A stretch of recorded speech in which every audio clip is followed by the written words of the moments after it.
ఇసుక డీటెయిల్స్ చూస్తే కాసేపట్లో రైతు భరోసాపై కేబినెట్ సబ్ కమిటీ భేటీ కానుంది. ఇటు రైతు భరోసా మార్గదర్శకాలపై ప్రభుత్వం కసరత్తు చేస్తున్న క్రమంలో ఈ అంశంపై చర్చించనుంది. పంటలు వేసిన భూములకే రైతు భరోసా ఇవ్వాలని ప్రభుత్వం నిర్ణయం తీసుకున్నట్లు తెలుస్తోంది. ఎన్ని ఎకరాలకు ఇవ్వాలన్న దానిపై కూడా సందిగ్ధత నెలకొంది.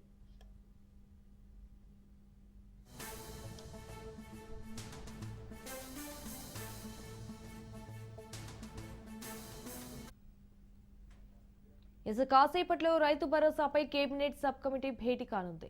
రైతు భరోసా మార్గదర్శకాలపై ప్రభుత్వం కసరత్తు చేస్తున్న క్రమంలో ఈ అంశంపై చర్చించనుంది. పంటలు వేసిన భూములకే రైతు భరోసా ఇవ్వాలని ప్రభుత్వం నిర్ణయం తీసుకున్నట్లు తెలుస్తోంది. ఎన్ని ఎకరాలకు ఇవ్వాలన్న దానిపై కూడా సందిగ్ధత నెలకొంది.